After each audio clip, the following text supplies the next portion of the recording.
Jesus Clinic? Jesus Clinic. Jesus Clinic is a spiritual warfare center helping the hopeless. Jesus Christ, the great physician, is still healing the sick and the afflicted. Are you undergoing any kind of affliction or nursing a disease in your body? Come to Jesus Clinic along Bembo Road at Pata Ibadan. Prayer from the clinic over the years have delivered many from oppressions, untimely death, and has terminated many agonies, pains, anxiety arising from diseases. With Jesus, no disease is incurable and no unpleasant situation is irreversible. At Jesus Clinic, our main focus is praying for the sick and the afflicted through the message and the power of the cross. Jesus Clinic opens on Saturday from 10:30 a.m. to 6:30 p.m. The sick and the afflicted can also come to Jesus Clinic, situated along Bembo Road at Pata Ibadan, on Sundays at 10 a.m. for ministration. You can call these numbers for prayers and counseling: 0803-437-5990 or 0805-7064-774. Come to Jesus Clinic today and those diseases will give way in Jesus' name. Because at Jesus Clinic, Jesus is a great. Good evening, everybody. This is Jesus Clinic on the air. You will keep hearing us every Sunday like this. And God will keep blessing you. Today I want to talk on this topic: God and impossibilities. God and impossibilities. Impossibilities bow before God. Impossibilities bow before anointing. Impossibilities bow before prayer. Impossibilities bow before the scriptures. I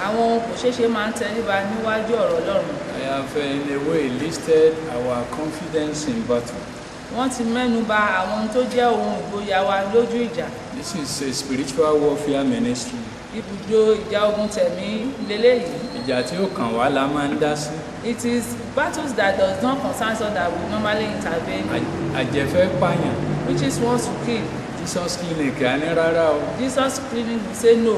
We have been called to set free. And battle line will be drawn. And the which will either die or bow. God and impossibilities. So like I said, our confidence in battle, the scripture, God that never fails, the anointing, the call, and prayer that carry fire. Are you undergoing any form of problem? God can help you.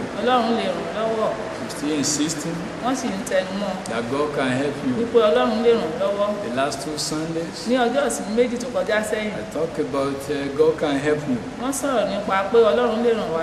Impossibilities will normally block the way of man. God has no beginning. Can make all impossibilities bow. It can destroy any problem. It can make anything to appear. Turn with me to John chapter 11. Verse 38 to 44. In that story, in fact, read the entire John chapter 11. A man who died, his name was Lazarus. But he loved the Lord. He was a friend of Jesus. So his sister sent for Jesus. The man you love is sick. And 4 days after he died, Jesus came. And when they saw Jesus, in that John chapter 11, one of them said, if you had been here, Lazarus would not have died. Impossibility. A dead body of 4 days. So they were hopeless already. And Jesus said, you are talking to resurrection and life. lè sọ̀rọ̀. If he dies, Tó bá kú, he can rise. ó lè jí dìde. And they misinterpreted him again. Ṣùgbọ́n wọ́n ṣe ọ̀rọ̀ rẹ̀ túmọ̀ Because impossibility was clear on the surface. torí pé ó ti hàn dájúdájú pé kò ṣeé ṣe ní ipò yẹn. They told him, Wọ́n sọ fún un. we know that our brother will rise up on the last day. Wọ́n ní àwa mọ̀ pé arákùnrin wa yóò jí dìde lọ́jọ́ kẹyìn. What are you going through? Kí ni ìwọ náà ń là kọjá? All kinds of miracles are happening in Jesus' clinic. Oríṣiríṣi orúfẹ́ iṣẹ́ ìyanu ló ń ṣẹlẹ̀ nílé ìwòsàn Jésù. Because of fake prophets, Nítorí àwọn wòlíì èké. we are not allowed to roll out testimonies on here. Torí ẹ̀ la ṣe kí n so ọ̀pọ̀lọpọ̀ ẹ̀rí lórí afẹ́fẹ́. Come round, there is nothing that is impossible with God. Ẹ̀yin ẹ wá, ẹ ó rí pé kò sí nǹkan tó ṣòro ṣe fọ́lọ́run. Impossibilities bow before prayer. Àwọn kò ṣeé ṣe máa ń tẹríba níwájú àdúrà ni. So here, Níbi Jesus knew Jésù mọ̀ that Lazarus was dead wípé Lásárù ti kú for 4 days. fún ọjọ́ mẹ́rin. And somewhere in that chapter, Nínú ọ̀rọ̀ Ọlọ́run yẹn, láàárín àwọn ẹsẹ̀ ọ̀rọ̀ Ọlọ́run he yẹn, said, take me to where you bury ó him. ní ẹ mú mi lọ síbi tí ẹ sin sí. They were more surprised. Ó tún yà wọ́n lẹ́nu sí. And they told him, Wọ́n wá sọ fún un. by now he must be smelling. Ní àkókò báyìí yóò ti mọ ọ̀run. And Jesus said, Jésù wípé haven't I told you ìdé mi ò ti wí fún that yín if you believe, wípé tẹ bá you gbàgbọ́ will see the glory forth? jáde wá. And the dead man rose. Òkú náà sì dìde. What is impossible to you Kí ló ohun tó jẹ́ ohun ìṣòro fún ọ? is not impossible to God. Kò ṣòro fún Ọlọ́run. What is impossible to hospital Ohun tó ṣòro fún ilé-ìwòsàn is not impossible to God. kò ṣòro fún Ọlọ́run. Let us help you with prayer.